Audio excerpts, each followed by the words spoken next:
अपनी सीट पर इतने वोटर हैं जिन्हें बीजेपी कह रही है कि राहुल गांधी के एटम बम वाले लॉजिक से वो संदिग्ध हैं, तो क्या राहुल गांधी ये भी कहेंगे कि प्रियंका वाड्रा, अभिषेक बनर्जी, अखिलेश यादव, डिंपल यादव, स्टालिन सब वोट चोरी करके चुनाव जीते हैं क्या?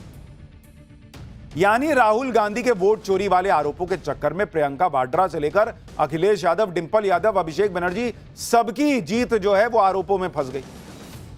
हमने रायबरेली सीट को लेकर जो बात कही थी उसकी चर्चा पूरे देश में हो रही। हमने बताया था कि रायबरेली में भी एक पते पर दर्जनों वोटर हैं, वहां भी कई मकानों के नंबर 0 हैं।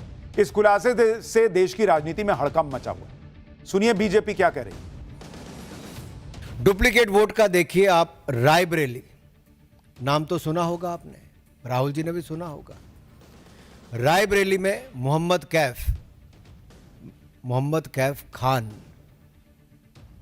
बूथ नंबर 83, 151, 218, सब जगह इनका नाम है।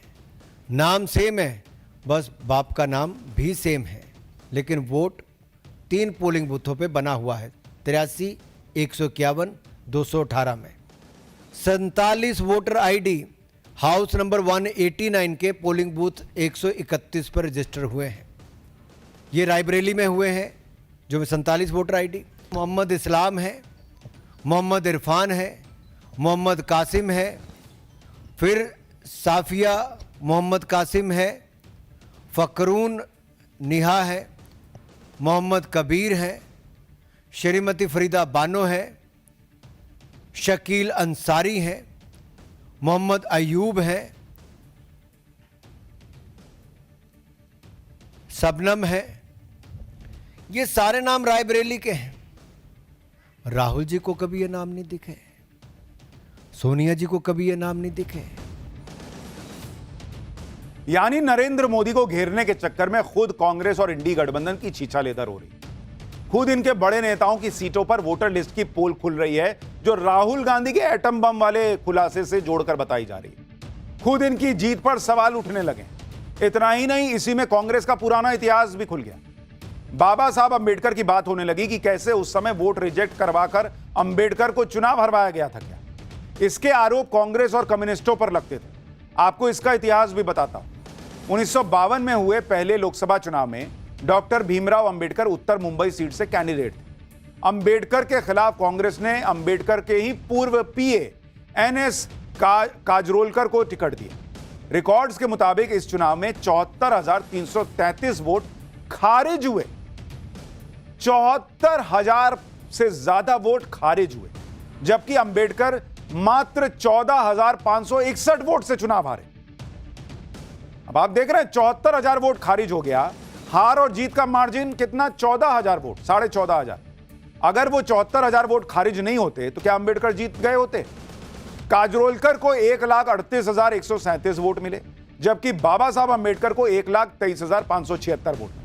21 अप्रैल 1952 को अंबेडकर ने चुनावों में धांधली का आरोप लगाते हुए 18 पेज की बकायदा याचिका दायर की थी और चुनावी नतीजों को चुनौती दी थी अंबेडकर ने।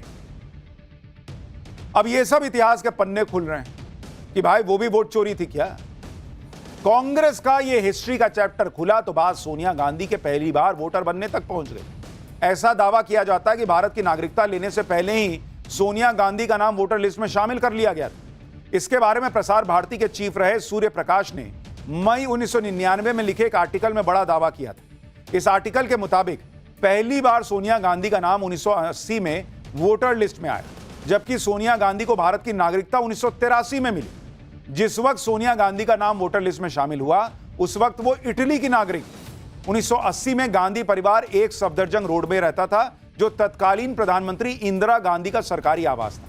इस पते पर रजिस्टर किए गए वोटर्स में पहले इंदिरा गांधी, फिर राजीव गांधी, संजय गांधी और मेनका गांधी का नाम शामिल था। लेकिन जब 1 जनवरी 1980 में नई दिल्ली लोकसभा क्षेत्र की वोटर लिस्ट रिवाइज हुई तो इसमें सोनिया गांधी का नाम भी शामिल हो गया। यह नाम पोलिंग स्टेशन 145 के सीरियल नंबर 388 पर दर्ज किया गया था। जब भारतीय नागरिक नहीं होने के बावजूद सोनिया गांधी का नाम वोटर लिस्ट में शामिल किए जाने पर बवाल हुआ तो 1982 में सोनिया गांधी का नाम वोटर लिस्ट से हटा दिया गया। और जब 1 जनवरी 1983 को रिवाइज हुई वोटर लिस्ट में सोनिया गांधी का नाम पोलिंग स्टेशन 140 के सीरियल नंबर 236 में शामिल किया गया, तब भी इस पर गंभीर सवाल उठे, क्योंकि सोनिया गांधी को भारत की नागरिकता 30 अप्रैल 1983 को मिली थी, जबकि नाम जो शामिल हुआ था वो कहा जा रहा है कि 1 जनवरी 1983 को ही हो गया था रिवाइज लिस्ट में।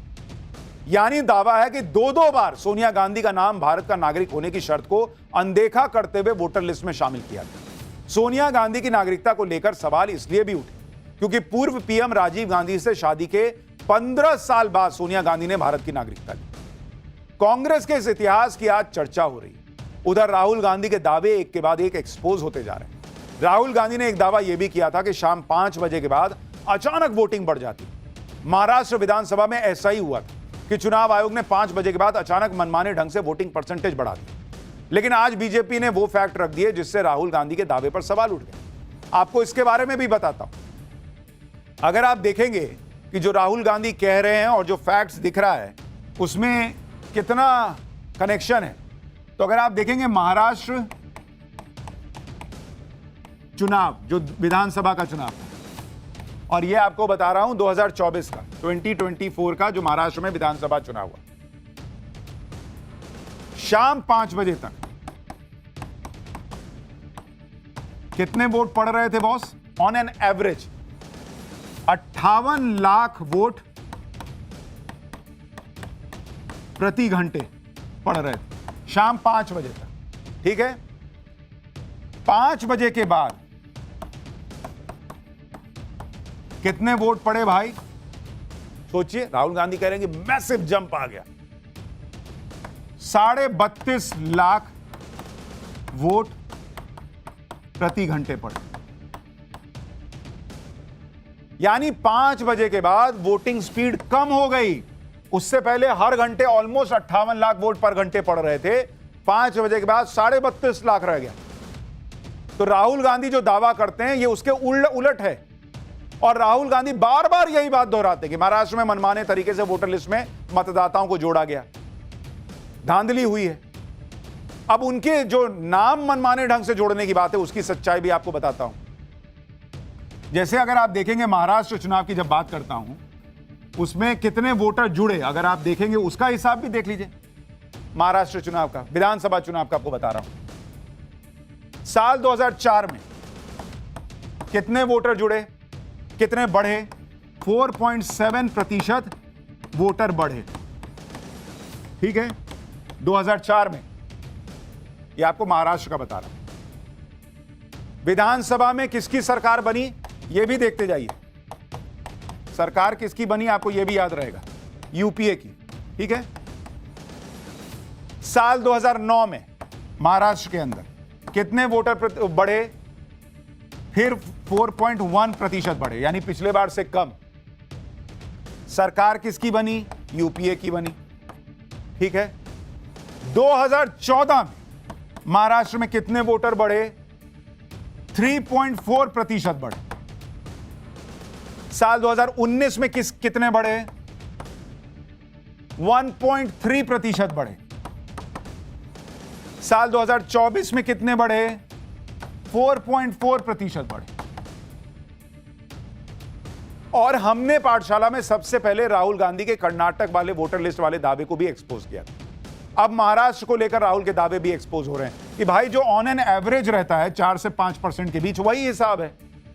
और वोटर प्रतिशत बढ़ने का कई चीजें मैटर करती है ना भाई। उस समय कितने युवा जो हैं वो वोटिंग की जो उनका अधिकार है उस दायरे में आ रहे हैं, कितने लोग इधर से उधर शिफ्ट हो रहे हैं, बहुत सारी चीजें हैं।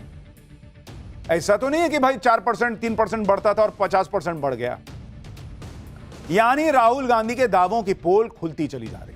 वहीं एसआईआर के मुद्दे पर सुप्रीम कोर्ट से भी आज विपक्ष को झटका लगा। बिहार में हो रहे वोटर वेरिफिकेशन के खिलाफ राहुल गांधी समेत पूरा इंडी गठबंधन प्रोटेस्ट तो जमकर कर रहा है, लेकिन सुप्रीम कोर्ट में याचिका भी लगाई गई है कई एजेंसियों की तरफ से, कई संस्थाओं की तरफ से।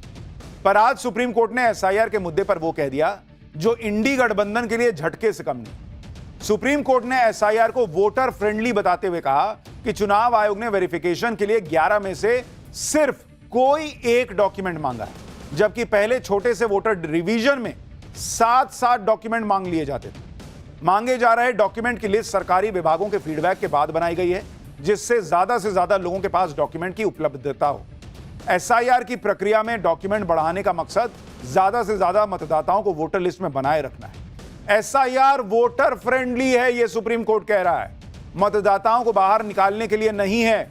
सुप्रीम कोर्ट ने यह भी कहा कि मतदाता सूची को एक जैसा या स्थिर नहीं रख सकते, इसमें संशोधन होना ही चाहिए। सुनवाई के दौरान याचिकाकर्ता के वकील ने कहा कि वोटर लिस्ट से मतदाताओं को अवैध तरीके से निकाला जा रहा है, उनको फिर से शामिल करना हो। इस पर सुप्रीम कोर्ट ने कहा कि जो लोग मर गए हैं उनको शामिल करने की बात मत कीजिए। सुनवाई के दौरान वकील प्रशांत भूषण ने राहुल गांधी की प्रेस कॉन्फ्रेंस का भी जिक्र किया। इस पर सुप्रीम कोर्ट ने कहा कि हमें ऐसी किसी प्रेस कॉन्फ्रेंस की जानकारी ही नहीं। बताइए, राहुल गांधी इतना माहौल बनाए, जजेस को पता ही नहीं ऐसा प्रेस कॉन्फ्रेंस भी की। लेकिन प्रेस कॉन्फ्रेंस का क्या जिक्र कर रहे हैं? सीधा सबूत उठाएं, राहुल गांधी चले जाएं सुप्रीम कोर्ट, दिखाएं कि भाई ये देखिए ये सब हो रहा है इस देश के अंदर। वो करते नहीं, जो फैक्ट रख रहे हैं उसका धुआं